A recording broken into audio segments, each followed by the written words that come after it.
ये कक्षा 10वीं और दसवीं के अंदर है वो वैदिक गणित पहला अध्याय। तो पहले अध्याय के अंदर इनको सामग्री आपने 9वीं कक्षा में पढ़ी है। तो वैदिक गणित के प्रणेता है वैदिक गणित के प्रणेता स्वामी भारती कृष्ण तीर्थ। स्वामी भारती कृष्ण तीर्थ। और वैदिक गणित के अंदर है स्वामी जी ने है वो 16 सूत्र व 13 उपसूत्र दिए थे। अब मैं 9वीं कक्षा में जोड़ है वो पढ़ा था सूत्र एकाधिकैन पूर्वैन के द्वारा, और उसकी वापस हम यानी पुनरावृत्ति करते। तो यानी एकाधिकैन पूर्वैन, पहले उसके बारे में कुछ समझ लेते हैं। मान लो ये 45 है, तो 45 के अंदर कहते हैं कि 5 का है वो एकाधिकैन पूर्वैन क्या होगा। तो 45 में 5 का एकाधिकैन पूर्वैन, तो ये 5 और 5 के पूर्व कौन सी संख्या? 5 के पूर्व संख्या है 4, और 4 के ऊपर इस प्रकार यानी बिंदी की तरह होता है और उसका नाम होता है एकाधिक चिन्ह। तो इसमें इसके अंदर नई संख्या प्राप्त हो गई है 55। तो पूर्व की संख्या का एक बदल एकाधिक है। अब इससे संबंधित जोड़ बाकी गुणा करेंगे। तो पहले करते हैं जोड़।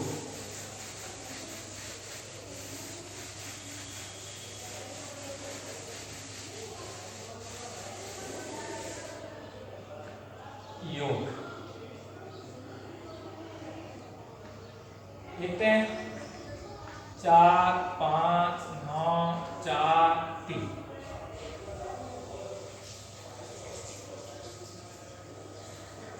57 989 46 3 7 8 9 7 352 4 2 5 ये मान लो। अब इसमें सुविधा ये रहती है कि आसिफ के अंदर मान लो कभी कभी हम भूल जाते हैं, तो इसको एकाधिकैन पूर्वैन के द्वारा हम योग सूत्र एकाधिकैन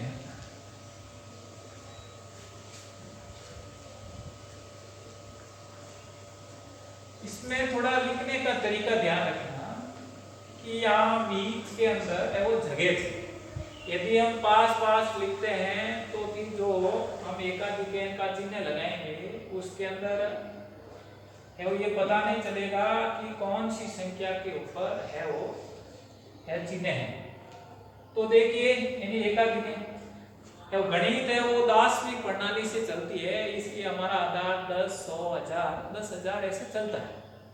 अब इसमें ये मान लो हम 10,000 लिख के करते हैं, तो जहां हम अंकों का योग करेंगे और अंकों का योग करने के बाद जहां योग 10 हो जाएगा या 10 से ज्यादा भी हो सकता है, तो वहां यानी पूर्व की संख्या पर एकाधिक का चिन्ह लगा देंगे और वो 10 है वो कम। अब 3 और 9 जोड़ते हैं 12, तो 10 से अधिक हो गया, इसलिए इसके ऊपर एकाधिक का चिन्ह आ गया और 12 में से 10 कम हो गए 2। फिर ये 2 के अंदर जोड़ते हैं तो 2 और 8 हो गए 10, तो यहाँ एकाधिक का चिन्ह लग गया और ये 10 का शून्य हो गया। अब 2 और 4 हो गए 6, तो यहाँ 6। अब देखिए ये 4 है, यहाँ है वो एकाधिक का चिन्ह लगा है, इसका मतलब 8 के ऊपर है वो चिन्ह है, इसका मतलब 8 प्लस है, यानी इसका अर्थ हुआ कि ये 9। तो 4 और 9, 9 और 4 13 हो गए, तो ये 10 से ज्यादा हो गए, इसलिए यहाँ एकाधिक का चिन्ह लगा। तो यानी 13 में से 10 चले गए 3, और ये 7 का एकाधिक है, तो 3 और 8 हो गए, 8 और 3 11। तो यहाँ एकाधिक का चिन्ह लग गया, और यह बच गया 1 5 और 1 6, 6 और 1 7। अब देखिए यह 9, 9 का एकाधिक 10 हो गए, 9 और 10 कितने हो गए 19। तो यहाँ एकाधिक का चिन्ह लग गया, और यहाँ हो गए 9, और ये 3 का एकाधिक है, इसका मतलब 4, 9 और 4 हो गए 13। तो यहाँ एकाधिक का चिन्ह लग गया, और हो गए 3, 3 और 3 6, 6 और 5 11। तो 10 से ज्यादा हो रहे हैं, इसलिए यहाँ एकाधिक का चिन्ह लग गया, और यहाँ 1। अब ये 5 और ये 7 का एकाधिक, तो 5 और 8, 8 और 5 13 हो गए, 10 से अधिक हो गया, इसलिए यहाँ वो एकाधिक का चिन्ह लग गया, और यहाँ हो गए 3, और ये हो गए 7, 7 और 3 कितना हो गए 10। तो यहाँ एकाधिक का चिन्ह लग गया, ये 0 हो गया, 7, 7 और 3 कितने हो गए 10। तो यहाँ एकाधिक का चिन्ह लग गया, तो यहाँ 0। अब देखिए ये 4 ये 6, 6 और 4 10 हो गए, मतलब यहाँ कुछ संख्या ने शून्य लिख दिया, और शून्य लिखने के बाद एकाधिक का चिन्ह। अब यहाँ 0 हो गए, यहाँ 5, 9 और 5 हो गए 14। तो यहाँ है वो एकाधिक का चिन्ह लग गया, और 4 और 5 कितने हो गए 9, और फिर 1 और 1 2। तो इस प्रकार से ये यानी सूत्र एकाधिक पूर्णांक से योग करना, ये आपने सीखा। अब देखिए दूसरा करते हैं।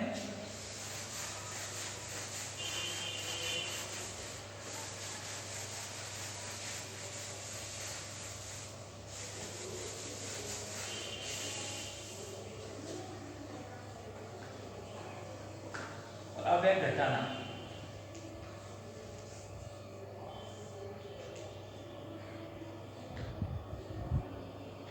मान लो 5 7 434 29 500। इसमें भी लिखने का तरीका ध्यान रखें, इसके अंदर भी इसमें है वो पर्याप्त दूरी होती है। यदि दूरी नहीं होती है तो एक न्यून हो जाता है या एक आध हो जाता है, उसका पता नहीं। अब ने घटाने के लिए क्या करते हैं, अब देखते हैं ये 4 है और ये 7, तो ऊपर वाली संख्या से नीचे वाली संख्या बड़ी है, इसलिए हमने यहाँ एकाधिक का एक चिन्ह लगाया। अब इस 7 का परम मित्र अंक, 7 का परम मित्र अंक हो गया, वो कितना होता है 3, और वो परम मित्र अंक इस वाली 4 में छोड़, 4 और 3 हो गए 7। अब देखिए ये 3 है और ये है वो कितना हो गया 2 है, तो 3 में से 2 जाता आसानी से, तो यहाँ पे ये। अब वापस ये 4 है, ये 5 है, तो संख्या है वो अब नीचे है वो बड़ी है, इसलिए यहाँ वो एकाधिक का चिन्ह लगा दिया और 5 का परम मित्र हो गया 5। अब 5 के अंदर है वो 4 है जोड़ेंगे, तो 5 और 4 हो गए 9। अब यहाँ है 10, यहाँ है 7, नहीं जाता है, इसका मतलब है वो एकाधिक का चिन्ह लगा दिया। अब 10 का परमित्रांक हो गया, वो आपका कितना हुआ 0, और 0 में 7 जोड़ दिया 7, और ये 5 है, और यहाँ है वो 2 का एकाधिक है वो 3, तो 5 में से 3 चला गया, क्या वो आपका प्राप्त हुआ 2। तो इस प्रकार से वैदिक विधि से है वो घटाव करते हैं। अब एक उदाहरण और लेते हैं।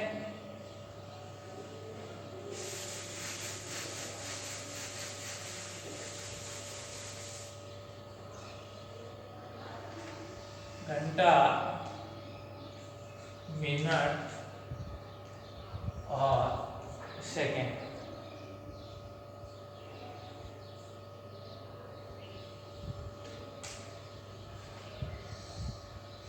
चौबीस घंटा 12 मिनट और 15 सेकेंड। 6 घंटा 24 मिनट और 30। तो घंटा, मिनट और सेकंड इसको किस प्रकार से घटाते हैं, ये थोड़ा अब आप लोगों को पता है कि 1 घंटे के अंदर है वो 60 मिनट होती है, और 1 मिनट के अंदर है वो 60 सेकंड है। तो अब इसका आधार है वो 10 मानेंगे, और इसका आधार है वो 6, क्योंकि 6 × 10 60। इसमें भी ऐसे ही है, इसका आधार है वो 10 मानेंगे और इसको 6 मानेंगे, और घंटे के अंदर है वो 10 मानेंगे। अब देखिए करने का तरीका, इसके अंदर 0 है, ये 5 है, जाता है तो 0 यानी 5 में से 0 चला गया तो 5, अब यहाँ 1 और यहाँ 3, तो यहाँ 3 आपकी बड़ी है संख्या 1 से, तो यहाँ हम एकाधिक का चिन्ह लगाते हैं। अब यहाँ 3 का परमित्रांक होगा वो कितना होगा 3, क्या होगा, क्योंकि इसका आधार है वो 6, और परमित्रांक का मतलब है 2 संख्याओं का योग आधार के बराबर होना चाहिए। तो 3 का परमित्रांक 3, 3 और 1 कितने हो गए 4। अब देखिए यहाँ 5 है, यहाँ 2 है, नहीं जा रहा, इसका मतलब पहले वो एकाधिक का चिन्ह लगाएंगे। अब 5 का परमित्रांक 5, और 5 में 2 जोड़ेंगे तो 7 है।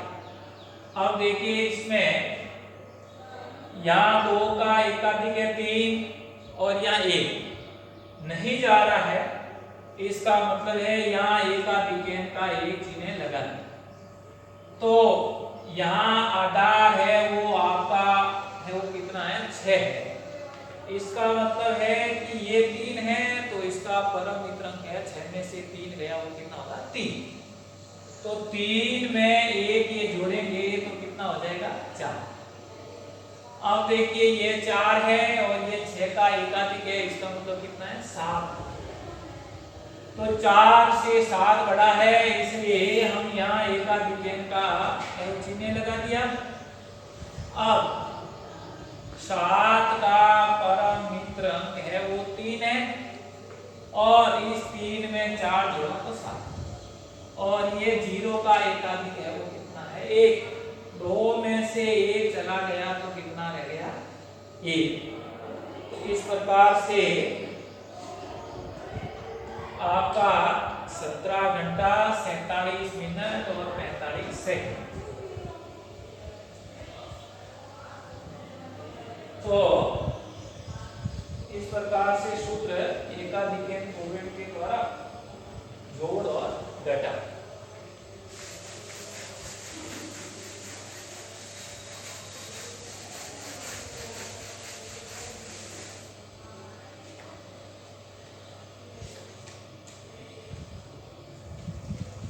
अब है गुणन शक्ति, गुणा इसके अंदर विधि है सूत्र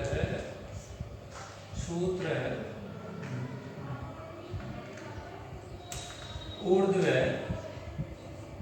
तिर्यक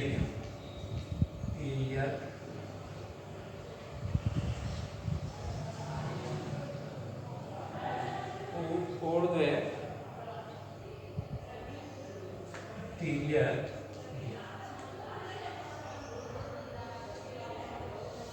अब 9वीं कक्षा के अंदर सूत्र इनके सूत्र एक यूनियन पूर्वेण से गुणा, सूत्र एकाधिकरण पूर्वेण से गुणा, ये सीखा था। परंतु उसमें वो शर्त थी कि इस तरह का सवाल होगा तभी ये वो सरल होगा। अब ऊर्ध्व तिर्यक ज्ञान के अंदर यानी कोई भी शर्त नहीं है, किसी प्रकार का गुणा किया जा सकता। तो ये दो शब्द से मिलकर बना है, एक है ऊर्ध्व। ऊर्ध्व का मतलब है सीधा और दूसरा है तिर्यक। तिर्यक का मतलब तिरछा। इस प्रकार से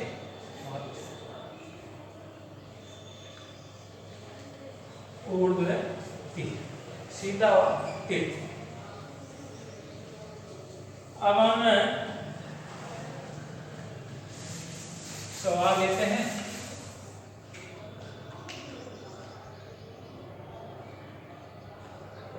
दो हजार 437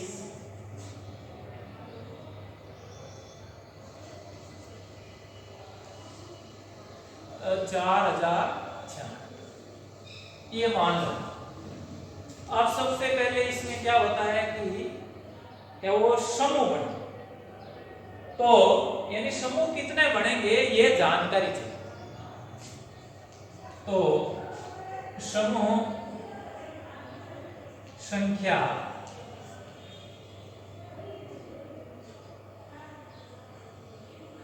बराबर होती है स्तंभ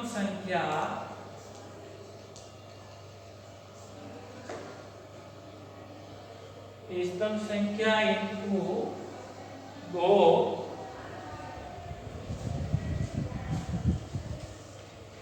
माइनस 1।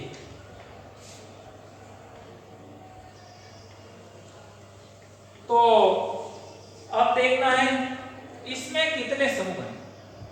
अब आपका 1 2 3 और 4, तो इसके अंदर 4 स्तंभ है। 4 स्तंभ है, इसका मतलब है 4 गुणा 2 माइनस 1। तो 4 गुणी 8 और 8 में से 1 चला गया तो बचा है वो 7। और ये हमेशा विषम संख्या में ही समूह बनेगा, क्योंकि चाहे यहाँ देख लीजिए, मान लो 2 स्तंभ बनते थे तो 2 इंटू 2 माइनस 1, 4 माइनस 1 बराबर 3। यदि यहाँ 3 होता तो 3 इंटू 6 माइनस 1, 3 इंटू 2 माइनस 1, तो 6 माइनस 1 बराबर 5। तो हमेशा जो समूह बनेंगे वो आप लोगों का विषम संख्या के अंदर ही आएगा। तो इस प्रकार से हमें पहले है वो समूह बनाने आने चाहिए। तो